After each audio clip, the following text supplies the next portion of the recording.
Hello friends, हम पढ़ रहे हैं माइक्रो टीचिंग सूक्ष्म शिक्षण। सूक्ष्म शिक्षण के हम कर रहे हैं सूक्ष्म पाठ्य योजना बना रहे हैं। ये हमारा है दृष्टांत कौशल की सूक्ष्म पाठ्य योजना। तो दृष्टांत कौशल हमारा 7वां कौशल है। इससे पहले के 6 कौशलों के बारे में मैंने पिछले वीडियो में आपको समझा दिया है। आप पिछले वीडियो चेक कर सकते हैं। जैसा कि हम हर कौशल में की पाठ्य योजना में इसी तरह से करते हैं कि कौशल का नाम तो दृष्टांत कौशल, विषय हमारा विज्ञान है, प्रकरण हम ले रहे हैं पदार्थ एवं उसकी अवस्थाएं, दिनांक लिखेंगे, समय लिखेंगे हम 4 से 5 मिनट, कालांश हमारा विज्ञान गणित के लिए हम द्वितीय कालांश या प्रथम कालांश या तृतीय चतुर्थ 4 कालांश में से ही लेते हैं। कक्षा 6वीं इस तरह से हम लिखेंगे। अब इसमें बनते हैं हमारे 4 कॉलम। कौन कौन से हैं? हमारा पहला कॉलम रहेगा शिक्षण बिंदु, छात्र अध्यापिका क्रिया, छात्र क्रिया और घटक। देखेंगे पहला हमारा क्या है। शिक्षण बिंदु में हम लिखेंगे पदार्थ एवं उनकी अवस्थाएं। जो हमारा शिक्षण बिंदु है हम उसे लेंगे। फिर क्या लेंगे हम? कक्ष में उपस्थित वस्तुओं के नाम बताइए।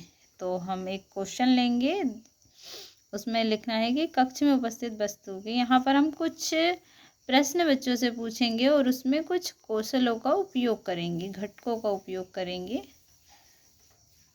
तो यहाँ पर प्रश्न है हमारा कक्षा में उपस्थित वस्तुओं के नाम बताइए। तो बच्चे क्या बताएंगे? पंखा है, दरवाजा है, खिड़की, बल्ब, बहुत सारी चीज़ें हैं, बेंच है, बहुत सारी चीज़ों के नाम लेंगे। फिर ये घटक मैंने आपको बताया है कि किस तरह से इनकी नंबरिंग करनी होती है। तो ये हम यहाँ से करते हैं। तो क्या डला है यहाँ पर? 3 और 5। तो तीसरा घटक हमारा क्या है? प्रदर्शन के लिए उपयुक्त माध्यम का चुनाव किया है। तो हाँ, हमने प्रदर्शन का मतलब दिखाने के लिए हमने कोई माध्यम का उपयोग किया है। तो हम दिखा रहे हैं कि भाई जो हमारे क्लासरूम में जो चीज़ें हैं वो दिख रही हैं बच्चों को। तो हमने प्रदर्शन के लिए उचित माध्यम का उपयोग किया है।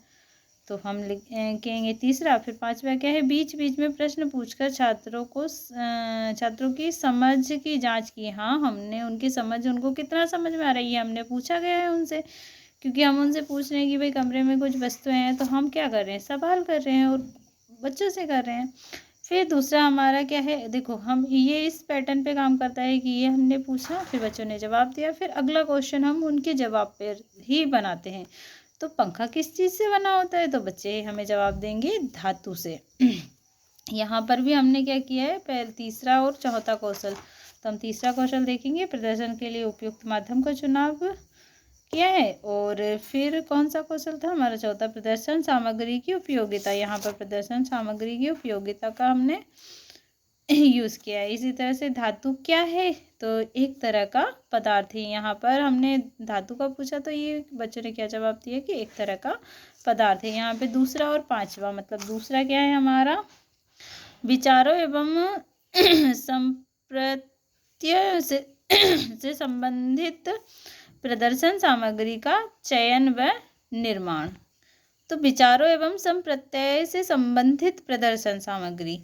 अब देखेंगे विचार, हम कुछ कह रहे हैं और प्रदर्शन की सामग्री हमारे पास क्या है। तो इस तरह से हमने उन्हें धातु दिखाया था। तो ये क्या है? उसकी सामग्री का हमने उपयोग किया। बीच बीच में बच्चों से पूछ रहे हैं तो इसका भी हमारा प्रयोग हो गया।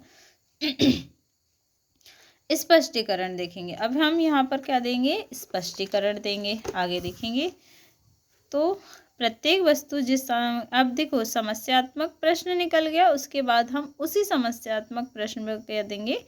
स्पष्टीकरण। ये दृष्टांत कौशल मतलब हम कुछ चीज़ें दिखा रहे हैं, है ना। तो यहाँ पर स्पष्टीकरण क्या देंगे? प्रत्येक वस्तु जिस सामग्री से बनी होती है उसे पदार्थ कहते हैं। पदार्थ की 3 भौतिक अवस्थाएं होती है, ठोस, द्रव तथा गैस। प्रकरण के दर्शाने के लिए पुस्तक में ठोस, द्रव तथा गैस का चित्र दिखाएंगे। हम यहाँ पर ये जो हमने प्रकरण लिया है उसको दर्शाने के लिए हम जो पुस्तक में चित्र बने होते हैं ना, ठोस, द्रव, गैस की कुछ आकृति बनी होती है, वो हम दिखाएंगे। फिर हम क्या करेंगे? ठोस के बारे में बताएंगे। तो ठोस क्या होते हैं? वे पदार्थ जिनके कण बहुत पास पास होते हैं तथा उनके मध्य बहुत अधिक आकर्षण बल होता है, उसे ठोस कहते हैं। जैसे कि उदाहरण देंगे हम ईंट, लोहा, साबुन आदि। फिर हम द्रव का बताएंगे कि ठोस की तुलना में द्रवों के अणु एक दूसरे से दूर दूर होते हैं तथा इनके अणुओं के मध्य लगने वाला आकर्षण बल ठोस की तुलना में कम होता है। अब ये हमने बता दिया कि इस ठोस में आकर्षण बल जो होता है वो अधिक होता है, फिर जो ठोस है उससे थोड़ा सा कम क्या होता है, उसकी तुलना में जो कम होता है वो होता है द्रव का। फिर गैस, इसके पदार्थों के अणु क्या होते हैं, ठोस की तुलना में बहुत दूर दूर तक रहते हैं, इसमें आकर्षण बल न के बराबर होता है। उदाहरण जैसे गैस, धुआं, जल वाष्प, यहाँ वहाँ कहीं भी चले जाते हैं। तो इस तरह से हमने उन चीज़ों का स्पष्टीकरण दे दिया, क्योंकि हमारा समस्यात्मक प्रश्न था पदार्थ से आप क्या समझते हैं, तो हमने पदार्थ के बारे में स्पष्टीकरण दे दिया है। तो दृष्टांत कौशल में यही होता है कि आप कोई क्वेश्चन लीजिए, उसमें आप समस्यात्मक प्रश्न निकालिए, फिर उस समस्यात्मक प्रश्न को स्पष्ट कीजिए। जैसे हम प्रस्तावना कौशल में करते हैं तो हम उद्देश्य कथन निकालते हैं, लेकिन उसमें हम क्या करते हैं, उद्देश्य कथन के बारे में डिटेल में जानकारी नहीं देते हैं। यहाँ पर हमें क्या करना है, एक प्रश्न भी निकालना है, फिर उसका स्पष्टीकरण भी हमें देना है। अब इसके बाद आती है हमारी मूल्यांकन तालिका। तो दृष्टांत कौशल की मूल्यांकन तालिका हम बनाएंगे तो दृष्टांत कौशल के क्या लिखेंगे, घटक लिखेंगे, मूल्यांकन लिखेंगे, न्यूनतम अधिकतम।